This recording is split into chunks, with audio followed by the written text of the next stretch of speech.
రెండవ సంవత్సర విజయోత్సవ సభల్ని మక్తల్ నుంచి ప్రారంభించుకోవడం నాకు చాలా సంతోషాన్ని కలిగించింది. మిత్రులారా, ఉమ్మడి రాష్ట్రంలో చూసినాం, ప్రత్యేక తెలంగాణలో చూసినాం. ఎవరు ఉన్నా ఎవరు వచ్చినా ఎన్నికలప్పుడు ఎమ్మెల్యేలను గెలిపించండి, మేము అధికారంలో ఉంటాము, అధికార దర్పాన్ని ఎలగబెడతామని అడిగినోళ్ళే. కానీ మన మక్తల్, నారాయణపేట, కొడంగల్ ప్రాంతాలకు నీళ్లు కానీ నిధులు ఇవ్వాలి అని, అధికారాన్ని పంచాలి అని ఏనాడు కూడా ఆలోచన చేయలే. ఇవాళ 2023 డిసెంబర్ 7 తారీఖు నాడు ప్రజాప్రభుత్వం ఇందిరమ్మ పాలన అధికారాన్ని చేపట్టడానికి ఉమ్మడి పాలమూరు జిల్లా నుంచి మీరు ఆశీర్వదించి 12 మంది శాసనసభ్యులను నాకు తోడుగా అండగా నిలబడి అత్యంత సామాన్య కుటుంబాల నుంచి వచ్చిన వాళ్ళను మీరు ఎమ్మెల్యేలుగా హైదరాబాద్కు పంపించడం జరిగింది. 12 మంది సోదరులను ఒక బలగంగా, ఒక బంధువులుగా ఈ ప్రాంతం నుంచి మీరు నాకు అండగా నిలబడడానికి అందించడంతో తెలంగాణ రాష్ట్రానికి రెండవ ముఖ్యమంత్రిగా ఈనాడు పార్టీ ప్రజలు ఆశీర్వదిస్తే, ఆనాడు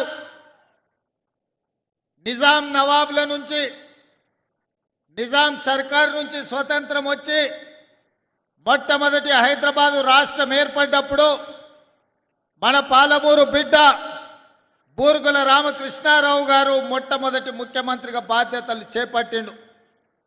ఆనాటి నుంచి ఈనాటి వరకు 75 సంవత్సరాలలో మన పాలమూరు జిల్లాకు మళ్ళీ ముఖ్యమంత్రి అవకాశం రాలే. ఎవరు ఈ ప్రాంతానికి మంత్రులైనా ఆ ముఖ్యమంత్రుల చెప్పు చేతల్లో కట్టు బానిసలుగా కొనసాగడం వల్ల మన జిల్లా అభివృద్ధి కార్యక్రమాలు జరగలేదు. వలసలు వెళ్ళే ఈ జిల్లా తట్ట పని, పార పని, మట్టి పని కోసం ఇతర రాష్ట్రాలు, ఇతర దేశాలకు బ్రతకడానికి వలస వెళుతున్న మన కష్టాలను, మన కన్నీళ్లను తూర్చడానికి ఎవరు బాధ్యత తీసుకోలే. అందుకే ఈనాడు ఈ పాలమూరు జిల్లా చైతన్యమై మీరందరూ కలిసికట్టుగా ఈ ప్రాంతం నుంచి 12 మంది శాసనసభ్యులను ఎన్నుకొని నిండు మనసుతో ఆశీర్వదించడంతో ఈనాడు తెలంగాణ రాష్ట్రానికి నాయకత్వం వహించి తెలంగాణ రాష్ట్రానికి రెండవ ముఖ్యమంత్రిగా ఈ పాలమూరు బిడ్డ, ఒక రైతు బిడ్డ, మీ సోదరుడు, మీతో పాటే ఉండి మీతో పాటే పెరిగి ఒక జడ్పీటీసీగా, ఎమ్మెల్సీగా, ఎమ్మెల్యేగా, ఎంపీగా, కాంగ్రెస్ పార్టీ అధ్యక్షుడిగా ఈనాడు తెలంగాణ రాష్ట్ర ముఖ్యమంత్రిగా మీ ముందు నిలబడ్డాడంటే మీరు నిండు మనసుతో ఆశీర్వదించి, పాలమూరు గడ్డ ప్రేమిస్తే ప్రాణం ఇస్తుంది, మోసగిస్తే పాతాళానికి తొక్కుతుంది అని నిరూపించిండ్రు. నేనెందుకు ఈ మాట చెబుతున్నా అంటే 2009లో ఒక ఆయన తెలంగాణ ఉద్యమం బలపడాలి, తెలంగాణ రాష్ట్రం రావాలి అని అంటే ఈ ప్రాంతం నుంచి పార్లమెంటుకు వెళ్ళాలి అని వలస వచ్చి మనల్ని అడిగిండు. వలస వెళ్ళే మనకు వలసల బాధలు తెలుసు. అందుకే వలస వచ్చిన తెలంగాణ సమస్య తెలంగాణ రాష్ట్ర సాధనతోనే పరిష్కారం అవుతుంది. తెలంగాణ రాష్ట్రం వస్తే మా కల్వకుర్తి, ఎత్తిపోతల, మా జూరాల, మా నెట్టంపాడు, మా కోయిల్ సాగరు, మా భీమా, మా పాలమూరు రంగారెడ్డి ఎత్తిపోతల పథకాలు పూర్తయితే మా జిల్లాలో లక్షలాది ఎకరాలకు నీరు పారుతుంది, పచ్చని పంటలు పండుతాయి, మా జీవితాలలో వెలుగులు వస్తాయి అని ఆశించి ఆనాడు ఆశీర్వదించినాం. ఆనాడు అండగా నిలబడ్డాం. పాలమూరులో ఊరు లేకపోయినా, పార్లమెంటులో నోరు లేవకపోయినా మనం ఆశీర్వదించడంతో 2014లో తెలంగాణ రాష్ట్రాన్ని సాధించి మొట్టమొదటి ముఖ్యమంత్రిగా బాధ్యత చేపట్టిన పెద్దాయన మన జిల్లా ప్రాజెక్టులు ఒక్కటి కూడా పూర్తి చేయలే. ఏనాడో మొదలుపెట్టిన సంగం బండలో పెద్ద బండ అడ్డం వస్తే బండ కొట్టడానికి 12 కోట్ల రూపాయలు కావాలంటే 2 లక్షల కోట్ల రూపాయలు సాగునీటి ప్రాజెక్టులకు ఖర్చు పెట్టినా సంగం బండలో ఉన్న పెద్ద బండను బలగొట్టడానికి 12 కోట్ల రూపాయలు మనకి ఇవ్వలే. మన ప్రాజెక్టులు, మన సంగమండ ప్రాంతం ఒక కోయిల్ సాగర్ కావచ్చు, ఒక నెట్టంపాడు కావచ్చు, ఒక జూరాల కావచ్చు, ఒక కల్వకుర్తి ఎత్తిపోతలు కావచ్చు, ఒక పాలమూరు రంగారెడ్డి ప్రాజెక్టు కావచ్చు. మన సాగునీరు, మన తాగునీరు కోసం ఏనాడు వాళ్ళు తాపత్రయపడలేదు, ఏనాడు మన సమస్యల్ని పరిష్కరించడానికి ప్రయత్నం చేయలేదు. అందుకే అన్ని ఆలోచన చేసి ఇక వాడికో వీడికో పెత్తనం ఇచ్చి ఈరోజు వాళ్ళని అడుక్కునే పరిస్థితి కాదు. మా బిడ్డ మా ఓడే ఈ తెలంగాణలో పెత్తనం ఉండాలి, మట్టి పనికి పోయినా ఇంటోడే పోవాలని పెద్దోళ్ళు ఎట్లయితే అన్నారో ఇవాళ మట్టి పని పార పని చేసే మన పాలమూరు ప్రజలు ఈనాడు పాలమూరు బిడ్డనే ఆశీర్వదించి తెలంగాణలో అధికారాన్ని కట్టబెట్టిండ్రు. అందుకే ఇవాళ మా పెద్దలు దామోదర్ రాజనరసింహ గారి సహకారంతో, మా మిత్రులు కోమటిరెడ్డి వెంకటరెడ్డి గారి సహకారంతో ఈనాడు కల్వకుర్తి ప్రాజెక్టులను పూర్తి చేసుకోవడమే కాదు, పాలమూరు రంగారెడ్డి ఎత్తిపోతల ప్రాజెక్టులో భాగంగా మా అనిరుద్ధ్ రెడ్డి ఎన్నాళ్ళ నుంచో మా ప్రాజెక్టుకు ఆర్&ఆర్ సరైన న్యాయం జరగలే. న్యాయం జరగాలి అని అంటే ఈనాడు ఆ ప్రాజెక్టుకు సంబంధించిన ఆర్&ఆర్ నిధులు 100% మంజూరు చేసి ఈరోజు ఆ ప్రాజెక్టును పూర్తి చేసుకోవడానికి మనం అడుగులు వేస్తున్నాం. అదేవిధంగా ఉమ్మడి రాష్ట్రంలో మనమందరం ఆనాడు చిట్టం నర్సిరెడ్డి గారు ప్రారంభించిన మక్తల్ నారాయణపేట కొడంగల్ ప్రాజెక్టును ఉమ్మడి రాష్ట్రంలో నేను మంజూరు చేయించుకొస్తే ఆనాటి ప్రభుత్వం 10 సంవత్సరాలు ఆ ప్రాజెక్టును ఆ జీవోలను తొక్కిపెట్టి మన నోట్లో మట్టి కొట్టిండ్రు. ఎన్నోసార్లు అడిగినాం.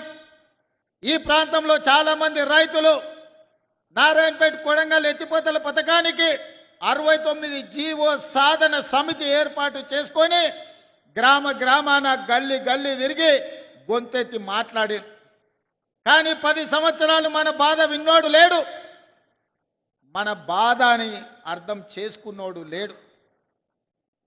మళ్ళా 10 ఏళ్ళు నిర్లక్ష్యానికి లోనైన నారాయణపేట కొడంగల్ ఎత్తిపోతల పథకాన్ని ప్రజాప్రభుత్వం వచ్చిన ఎంబడే పనులు ప్రారంభించాలని టెండర్లకు అనుమతులు ఇచ్చి టెండర్లు పిలిస్తే కుట్రలు చేసి కోర్టులో కేసేసి సంవత్సరన్నర ప్రాజెక్టును ఆపిను.